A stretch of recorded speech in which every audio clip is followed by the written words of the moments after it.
Hey, what's happening, all you amphibians out there? I'm Duuz-Diz-Din, and I'm coming at you with another Amphibia episode review. This time, it's Season two's episode 18 and 19.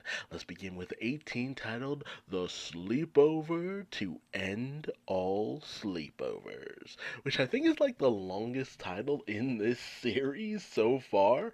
Usually it's a lot shorter than that, but it is indeed sleepover time, as Anne, Sprig, and Polly have all come over to Marcy's room to sleep over it up, with Sprig and Polly particularly being excited because it is their first ever sleepover. And though Marcy and Anne are kind of intimidated because this will be their first sleepover without Sasha running things, they're still excited to actually see if they're able to live up to the challenge of the sleepover.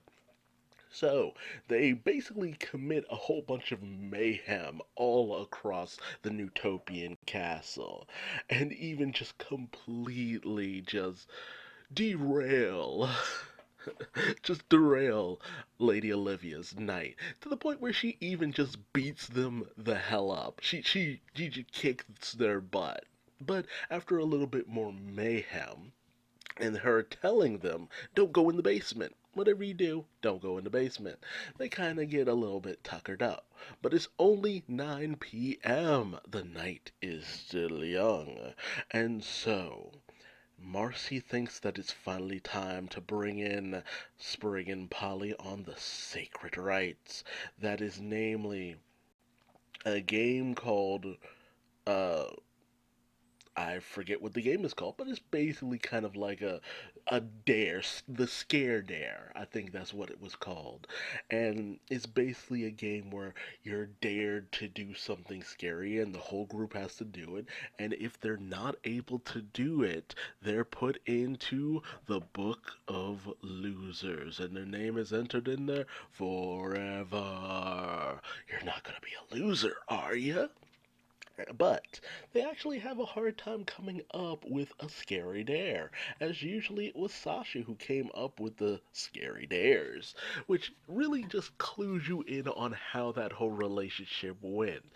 Sasha would basically kind of try to coax Anne and Marcy into these situations, like, I don't know, stealing a music box. And she would use that in order to get them, peer pressure them basically, into doing that bad act that they know that they have no business doing. So it's interesting to actually kind of, yeah, I'm putting the pieces together, man. I'm figuring out how that relationship worked. But ultimately, they decide after Anne sees a map of the Newtopian castle that they should go into the basement, despite a Lady Olivia's earlier warnings. And because of peer pressure, they do it. The scare dare is on. So they sneak past Lady Olivia, who's passed out after drinking her juice. hmm With Polly having a little last minute fun, if you know what I mean. So they enter into the basement of the Newtopian castle, and they come across this odd hall of mirrors. Fascinating. And they come across a massive door. And at first, it's just like, yeah, it's hard to tell what it says, but it's pretty obvious. It says, keep out.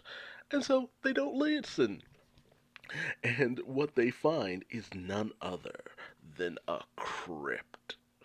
And, let's be honest, at first they're just kind of like, yeah, I don't know about this. Desecrating a crypt? That's a little too much. But Sprig and Polly are on that scare dare bullshit. Just being like, oh, you're not scared, are you? You don't want your name in the book of losers, do you? So And Marcy decide that, well, are dared to take a picture in front of that faraway casket in the background. And they do it, only for this weird, ominous glow to come from the crypt. And all of these ghostly monsters start to appear. But they're not completely incorporeal, no. And we see them dissolve some frog bones within their gullet. So they have to get out of there quickly, lest they be dissolved. So, the kids end up passing by yet another hall of mirrors, as well as a underground greenhouse, which Marcy questions how everything is growing down here if there's no sunlight. There's ways around that, let's be honest, but it's a good question nonetheless. And Spring even spots a weird, ripped up tapestry that seems to depict King Andreas with a toad and a frog who looks very much like Sprig. Like, same hair color, same body color. It couldn't be Sprig's mom, could it? Hmm. And what is the significance of a toad, a frog, and a salamander, all seemingly being part of the royal family? Or some deeper connection to it? I wonder. But they find that the exit actually lets them out in Marcy's room. And while at first they think they're safe, they have been followed by the ghostly entities, with everything they throw at it, mostly being books, completely passing through them. But when Sprig holds up a mirror, they notice that one of the ghosts turns corporeal and they're actually able to harm it. It's because of the reflection of the ghost's own light. So everyone gears up with mirrors, and Anne, for the first time ever, notices, hey, I have sticks and leaves in my hair. Like, yo, what? Really? Really? But they're able to beat back all the ghostly entities, and they've managed to stay up all the ding dang night. With unfortunately, Sprig and Polly's name needing to be added to the Book of Losers because they were scared. But we get to see that Marcy and Anne's names were added a whole bunch, with Sasha being the only one who was ever really brave enough. So it doubles Marcy and Anne's resolve to find Sasha. They want to make things right. They want to, rekindle their friendship, just get things back in order. But Lady Olivia alerts them that their audience with the king will begin soon, and it's obvious she's none too happy with the chicanery that went on in the previous night, much to the delight of the kids. Although, their night isn't completely over. Thus ending the episode. Very fun, but Sprig and Polly's mother possibly having some connection to King Andreas? Hmm, is that possibly why Andreas was so thrilled to meet the planner specifically? Like, he hugged him like he was just a friendly guy, but maybe there was more to that hug than meets the eye. Maybe there's a deeper relationship that was ever even realized. King Andreas is obviously hiding something, but what? We'll just have to find out. And what were these ghostly entities? What's with the underground greenhouse? What are they growing? What are they developing? If King Andreas wasn't suspicious before, he's definitely suspicious now. But we then switch over to the next episode, episode 19, A Day at the Aquarium. It sounds very peaceful, but ooh, you'd be wrong, my sweet summer child. As everyone enters, with the kids being obviously tired from their long night, they meet up with King Andreas, who says that he has found a wealth of information. As he says that, he found information on the music box itself, namely that it has various different meanings behind it. namely with the various different gems. A gem that represents strength, a gem that represents intelligence, and a gem that represents wit, smarts, knowledge. And they would have to visit these various different temples to charge up the gems on it. So they would go to the temples, play the music box, I guess, and it would charge up each of the crystals. So I think each of the temples is a test of each of the crystals. So I feel that intelligence obviously represents Marcy, and that's what her eyes glowed with, a green glow. Um, Heart naturally is Anne. We've been over that. Anne is a very caring, sympathetic individual. She makes friends quickly. Marcy has said as much as herself. And, we know that over after last episode, Sasha has always been fearless, strong, brave. You know, she will fly in the face of danger. That's why she took so quickly to the situation going on at Toad Tower. She was able to overcome it because of her own strength of will. So each of the girls represent each of these aspects of the gems of the music box. Although we have yet to see Sasha's eyes glow with a pinkish hue, or pinkish purplish hue, but as regardless, we also see a depiction of a sword, a bow, and I think either a dagger or a rapier. So, if we remember the mural that we see at the beginning of the end of the opening, right under the Amphibia logo, you can see a mural of the three girls fighting against this massive toad-like creature wielding fire. And Marcy has the bow, and both Anne and Sasha have what look to be swords. So I wonder, does Anne have the large sword and Sasha has like the dagger slash rapier? Is that what this representing? And what is the significance of this weaponry? Do they find it in the temple? Do they gain these items? Not to mention, King Andreas says that the music box was used to explore different worlds, that his ancestors were peaceful explorers, which seems like an outright lie. There was something deeper to that.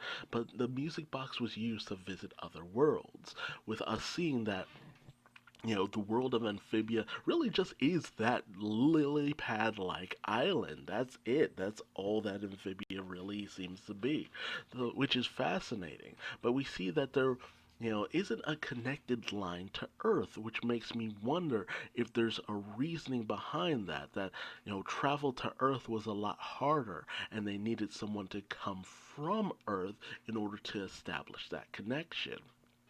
Not to mention, one of these places look like the Boiling Isles from the Owl House. So I'm very much wondering about that. So it's a very fascinating situation.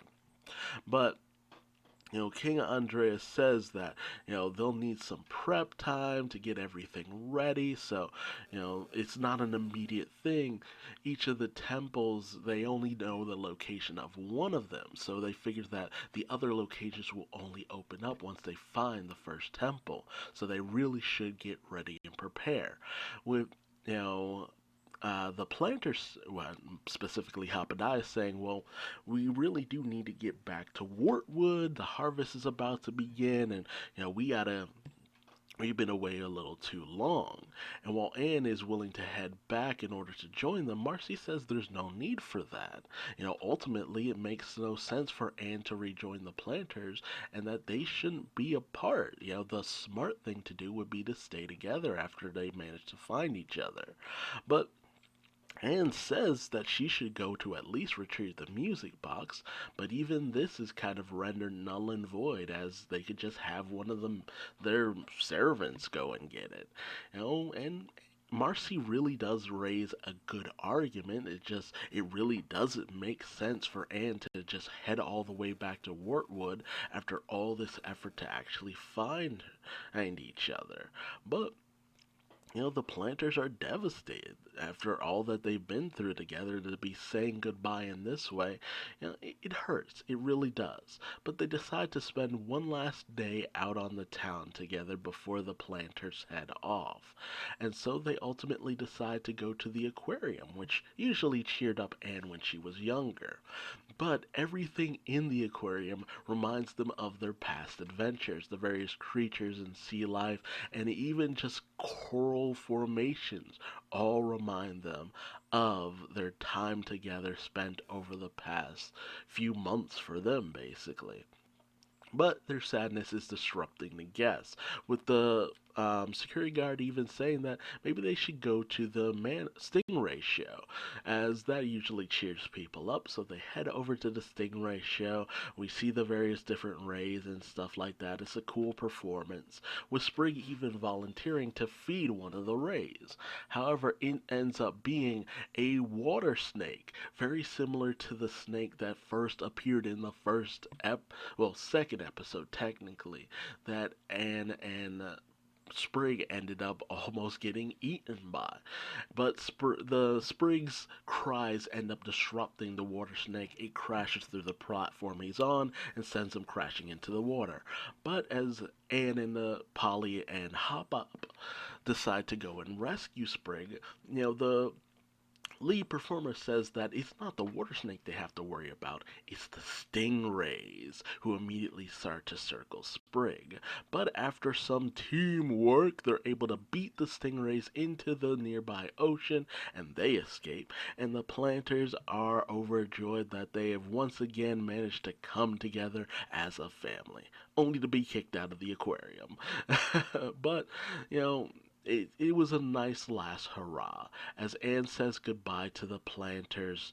Unfortunately, it's a very melancholy moment, but it was bound to happen, and they ride off. However, seeing how devastated Anne is over this, Marcy decides that maybe they shouldn't just leave the music box their only way home to just a normal servant, that someone they trust should go and retrieve it. And she sees Anne off, not wanting to separate her just yet from the people that she's made such a connection with. And so, as Anne runs through the streets of Newtopia, seeing all the people that she's met in her and befriended during her time in the city, despite all the destruction they've done across the capital, they've met some good people, and she's gained some friends and companions and people who trust her, and she meets up with the planters riding back to Wartwood.